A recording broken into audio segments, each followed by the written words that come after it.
दोस्तों, सूर्य भगवान के 5 सबसे श्रेष्ठ पुत्र और जिनकी शक्तियां जानकर आप लोग हैरान रह जाएंगे, क्योंकि दुनिया का हर इंसान उनसे डरता है। सूर्य देव जो पूरे संसार को अपने प्रकाश से रोशन करते हैं, उन्हें ब्रह्मांड के 9 ग्रहों में सबसे ऊंचा दर्जा प्राप्त है। इसलिए वह 9 ग्रहों के राजा कहे जाते हैं। दोस्तों, क्या आप जानते हैं कि भगवान सूर्यदेव की 2 पत्नियां हैं, जिनमें से एक का नाम संध्या और दूसरी का नाम छाया है। और इन दोनों पत्नियों से उनके 10 पुत्र हुए, लेकिन इनमें से सिर्फ 5 ही सबसे श्रेष्ठ और शक्तिशाली थे। सबसे पहले हम कम शक्तिशाली से शुरू करेंगे और सबसे ज्यादा शक्तिशाली पुत्र तक जाएंगे। नंबर 5 पर आते हैं अश्विनी कुमार। धर्मशास्त्रों के अनुसार संध्या विश्वकर्मा की पुत्री थी। विश्वकर्मा ने अपनी पुत्री संध्या का विवाह सूर्यदेव से करवा दिया था, लेकिन शादी के थोड़े समय बाद संध्या परेशान हो गई, क्योंकि सूर्य का तेज और गर्मी इतनी ज्यादा होती है कि संध्या से बर्दाश्त नहीं होती। हालांकि विवाह के बाद देवी संध्या ने व्यवस्थ, मनु, यम और यमी को जन्म दे चुकी थी, लेकिन अभी भी सूर्यदेव के प्रचंड तेज से वह परेशान थी। इसलिए सूर्यदेव के तेज को कम करने के लिए देवी संध्या तपस्या करने लगी और सूर्यदेव को पता न चले इसलिए अपना दूसरा रूप, जिसका नाम छाया था, उसको सूर्यदेव के पास छोड़ दिया और खुद तपस्या के लिए चली गई। इसलिए कुछ दिन बाद सूर्यदेव को छाया पर शक होता है। तब सूर्यदेव के पूछने पर छाया सब बता देती है। तब सूर्यदेव अपनी दिव्य दृष्टि से देखते हैं कि संध्या घोड़ी का रूप बनाकर तपस्या कर रही है।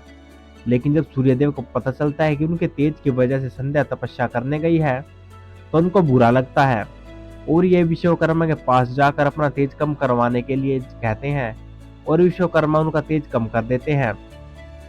जब सूर्यदेव घोड़े का रूप बनाकर देवी संध्या के पास जाते हैं, तो संध्या उसके तेज को कम देखकर बहुत खुश होती है और वह दोनों सहवास करते हैं। तब उनके 2 जुड़वा पुत्र होते हैं, जिनका नाम अश्विनी कुमार था। अश्विनी कुमारों को देवताओं का चिकित्सक माना जाता है।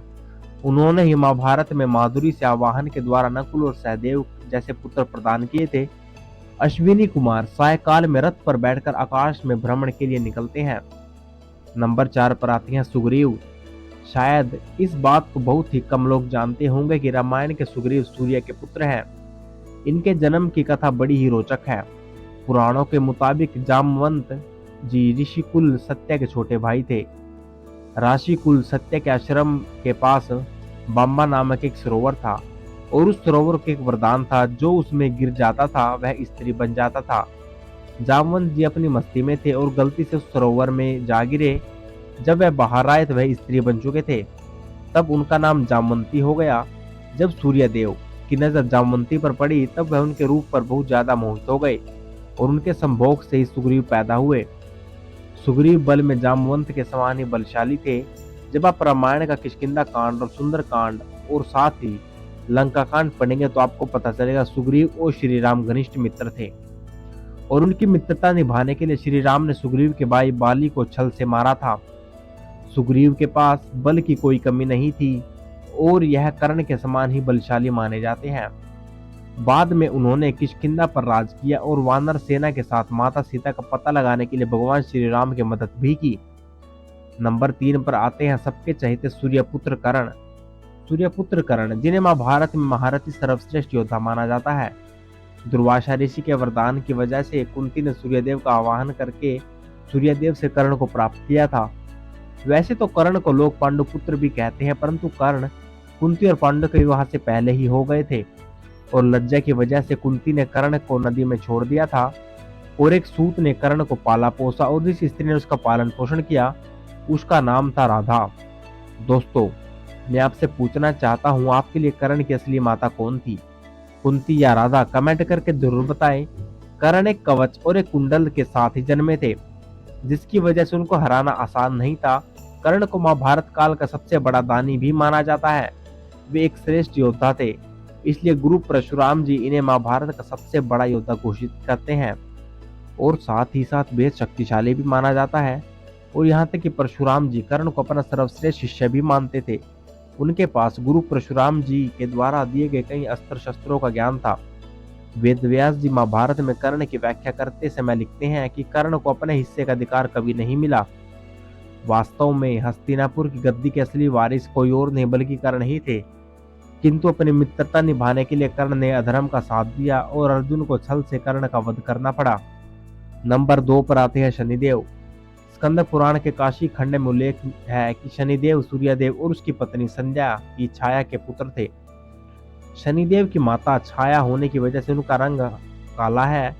सूर्यदेव प्रकाश फैलाने वाले देवता है और शनिदेव के नीलमणि रूप की वजह से वह हमेशा शनिदेव से रुष्ट रहे हैं। शनिदेव बचपन से क्रोधी स्वभाव के थे। काशी खंड में उल्लेख है कि जब शनिदेव छाया के गृह में थे तो छाया ने भगवान शिव की कठोर तपस्या की थी। भूख प्यास धूप और गर्मी सहने की वजह से गृह में पल रहा संतान पर इसका प्रभाव होने की वजह से शनिदेव जी का रंग काला पड़ गया। सूर्यदेव को इस बात का संदेह था कि शनिदेव मेरा पुत्र नहीं हो सकता, इसलिए उसका रंग काला था। इस वजह से सूर्यदेव ने शनिदेव की माता छाया का अपमान भी किया और अपनी माता का अपमान शनिदेव से सहन नहीं हुआ और उन्होंने सूर्यदेव पर अपनी दृष्टि डाल दी, जिस कारण वह सूर्यदेव ने उनकी शक्ति से काले पड़े गए। बचपन में शनिदेव ने महादेव की कड़ी तपस्या की थी। शनिदेव की कठोर तपस्या से प्रसन्न होकर महादेव ने उन्हें वरदान दिया था कि वह कर्म फलदाता बनेंगे और नवग्रहों में हमेशा उच्च स्थान में रहेंगे। उनको वरदान दिया कि वे केवल मनुष्य ही नहीं बल्कि देवताओं के भी अच्छे बुरे कर्मों पर नजर रखेंगे। यही वजह है कि हर इंसान और देवता भी शनि की दृष्टि से बचते हैं। नंबर 1 पर आते हैं धर्मराज यमराज। यमराज सूर्यदेव और उसकी पत्नी संध्या के सबसे ज्येष्ठ पुत्र थे। भगवान सूर्यदेव के सबसे बड़े पुत्र होने के कारण उनमें भी अपने पिता जैसे लक्षण हुए हैं, जैसे कि अनंत काल तक कार्य करते रहना, नियमित कार्य करना, नीति नियम से चलना और हमेशा धर्म का पालन करना। इसलिए उन्हें धर्मराज कहा जाता है। यमराज मनुष्य के मरने के बाद उसके कर्मों का लेखा जोखा करते हैं और उसे स्वर्ग या नरक में स्थान प्रदान करते हैं। साथ ही वे आत्मलोक का भी संचालन करते हैं। जब तक आत्मा पुनर्जन्म नहीं लेती तब तक धर्मराज के आधिपत्य में रहती है। अगर पौराणिक कथाओं को जाने तो यमराज संध्या के पुत्र थे और शनिदेव संध्या के दूसरे रूप छाया के पुत्र थे। दोनों की माता भलाई एक ही है, लेकिन पिता एक होने के कारण दोनों अपने अपने पिता की तरह बहुत शक्तिशाली थे। एक दिन दोनों में अपनी माताओं के सम्मान को लेकर बड़ा ही भयंकर युद्ध हुआ, जो बहुत महीनों तक चला। कई महीनों तक युद्ध चलने के बाद जब कुछ नतीजा नहीं निकला, तब शनिदेव ने महादेव के द्वारा दी गई शक्तियों से यमराज को अपना डंडा अस्त्र से मार दिया था। लेकिन यमराज के मरने के बाद सूर्यदेव और उसकी पत्नी छाया और संध्या व्याकुल हो गई। उन्होंने महादेव का आह्वान करके उन्हें दोबारा से जीवित करने की प्रार्थना की, लेकिन महादेव ने यमराज को जीवित करने से मना कर दिया। तब शनिदेव ने महाराज से कहा कि यमराज देवताओं के पुत्र हैं, लेकिन न तो कोई उन्हें दैवीय शक्तियां मिली थी, न ही उन्हें अमृत पान किया था, जिस वजह से उनकी मृत्यु हुई है। और उसी समय महादेव और भगवान विष्णु मृत्यु के देवता का चयन करने लगे, जिसका आधार मृत्यु के उस चक्र को पूरा करना था। तब महादेव ने कहा कि यमराज ने मृत्यु के चक्र को सबसे पहले पूरा किया है, इसलिए इसको न केवल जीवित होने का अधिकार दिया बल्कि उन्हें मृत्यु का देवता बनाना भी जरूरी है। इस तर्क से भगवान विष्णु सहमत हो गए। उन्होंने यमराज को जीवित करके उन्हें मृत्यु के देवता के रूप में नियुक्त किया। इस तरह यमराज को यमलोक मिला, वे यमलोक के राजा बन गए। वहीं महाभारत काल में पांडवों के ज्येष्ठ भ्राता युधिष्ठिर का जन्म भी यमराज के अंश से हुआ था।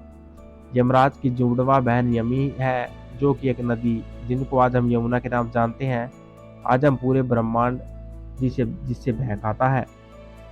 हर कोई जीवित रहना चाहता है, लेकिन ऐसा नहीं है कि आखिर में सबको यमराज के पास ही जाना है। तो दोस्तों, ये थी आज की वीडियो। आप लोगों को कैसे लगी कमेंट करके जरूर बताएं। और भी ऐसी वीडियोस के लिए आप लोग चैनल को सब्सक्राइब कर सकते हैं। And thank you for watching.